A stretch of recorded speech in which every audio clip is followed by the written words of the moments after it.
नमस्कार, जन अपेक्षा न्यूज में आपका स्वागत है। मैं हूं आपके साथ अंकिता।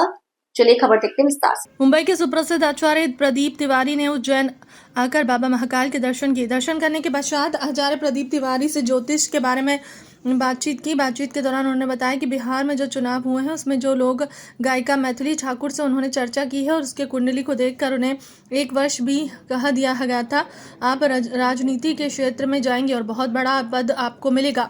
इस बात पर मैथिली ठाकुर ने उनसे चर्चा की और एक लोक गायिका हूँ और मुझे राजनीति का कोई ज्ञान नहीं, मैं राजनीति में कैसे जा सकती हूँ, परंतु आचार्य ने भविष्यवाणी कर दी थी आप राजनीति के क्षेत्र में जाएंगे और आपको बहुत बड़ा पद मिलेगा। आज उनसे चर्चा करते उन्होंने उस बात को सत्य कर दिया।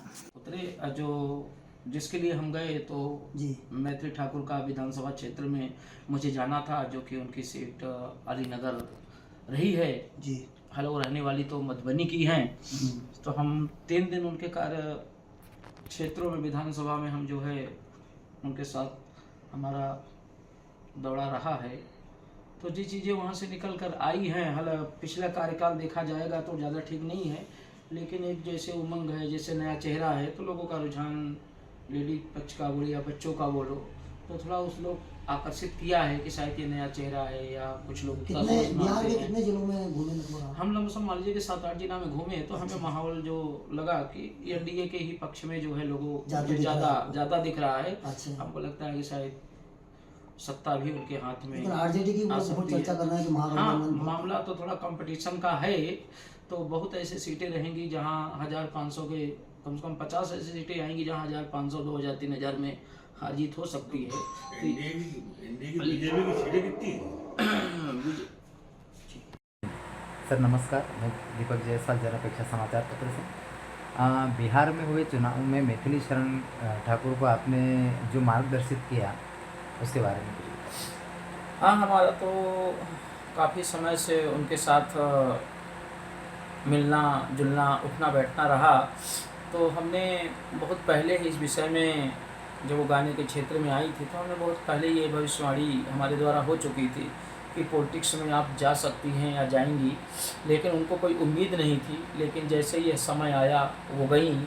हालांकि उनके चुनाव के पीरियड में मैं वहाँ पर अलीनगर जो कि दरभंगा ज़िले में और अलीनगर विधानसभा क्षेत्र है वहाँ पर गए और हम कई ज़िलों का उस समय दौरा भी किया था।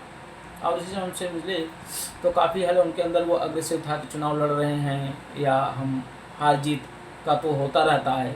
तो हम ज़रूर हमारे द्वारा ज़रूर उनको आश्वासन मिला कि ऐसा नहीं सोचिए, आप बिल्कुल आगे बढ़िए और ईश्वर की कृपा होगी तो आप विजय होकर के ही वापस आएंगी और यहाँ अच्छे से कार्य करेंगी। शायद जनता जो आपके लिए इंतज़ार कर रही थी इतने समय से, शायद वो चेहरा आप ही हैं जिसको जो है जनता को आभास हुआ आपके आने से और जनता आपके साथ आज खड़ी मिली और आपको जो है विजयी बनाई। यह सब चीज़ें जो है हमने वहाँ को देखा और उनको आशीर्वाद भी प्रदान किया। तो भगवान के आशीर्वाद से उनको वह आशीर्वाद भी मिला ईश्वर का। आज मैं महाकाल के नगरी से ही जय श्री राम के लिए ही दर्शन करने आए। अब बाबा की बात करें तो बाबा तो मुझे अक्सर हमको तो लगता है कि 15 दिन महीने में जो है महाकाल महाराज बुलाते रहते हैं। मुझे यहाँ इतनी सहानुभूति मिलती है, इतना सुख। हमने यहाँ रहने होटल ये सब नहीं देखते, हम केवल ये देखे हैं कि हम बाबा जी के चरणों में बैठता हूँ या सोता हूँ, उसमें मुझे बहुत आनंद आता है। अब बड़ा भाव विभोर रहता हूँ और लोगों से मिलता हूँ तो हमारी बड़ी दिलचस्पी होती है कि आप लोग बड़े सौभाग्यशाली हो जो बाबा के स्थान में बसे हुए हो, आप लोग 24 घंटा उनका आशीर्वाद ले रहे हो। तो इसी तरीके हम उनके लिए एक हमारा ये भी शब्द है कि हम मैथिली के लिए भी यही मेरा वहाँ भी आशीर्वाद जाएगा, भगवान से प्रार्थना भी जाएगी कि वो दोनों दिनों दिन जो है ऐसे जो है आगे बढ़ें और जो है हमारा आशीर्वाद उनको मिलता रहे। ज्योतिष की कुंडली के लिए विश्लेषण कराने के लिए आपसे कैसे संपर्क किया जाए? ऐसा तो हम एक आप लोग जरूर सुने होंगे या जाने होंगे कि हम मल्टीमीडिया से काफ़ी दूर रहते हैं, पर यदि कोई दिखाना चाहे संपर्क करना चाहे तो माध्यम तो आजकल तो टेलीफोन का ज़माना है, एक दूसरे से जो है मिल जाता है। हमारा एक ऐसा स्वभाव सुंदर सा जो है वो है कि जैसे हमको कोई कहीं भी बुलाता है, अगर कोई छोटा भी आदमी हो बड़ा आदमी, हमने कभी पैसे के पीछे नहीं भागा कि नहीं मुझे कोई पैसा दे, मैं कोई मेला लगाने के पक्ष में हूँ, भीड़ इकट्ठा करने के पक्ष में हूँ। तो हमारा कभी ये मकसद नहीं रहा। हमारा सिर्फ सिंपल सा ये मकसद था कि हम जहाँ तक लोगों से जा करके जिसकी सेवा कर सकूँ, भगवान ने जिस लायक मुझे बनाया है तो मैं इसके लिए भागता रहता हूँ। हमने कहीं पैसा नहीं देखा, कभी ट्रेन की कोई यात्रा नहीं देखी। जैसी व्यवस्था हुई वैसा हम उसी रूप में चल करके उनकी सेवा दिया और वहाँ से हमें बढ़िया सा आशीर्वाद भी मिला। और जिसके यहाँ गया उसको भी खूब हनुमान जी ने आशीर्वाद दिया। अब महाकाल का तो आशीर्वाद मिल रहा है और मिलता ही रहेगा। हमारा ये है कि भाई आप लोग आए हैं, आप लोगों को भी आशीर्वाद महाकाल का मिले और हमसे कभी भी किसी भी वक्त संपर्क किया जा सकता है। हम 24 घंटा लोगों की सेवा देते रहते हैं। वही हमारा कार्य है जिसके लिए ये भोले बाबा ने मुझे भेजा है, संसार में लाया है, तो उसके पीछे कुछ कारण होगा।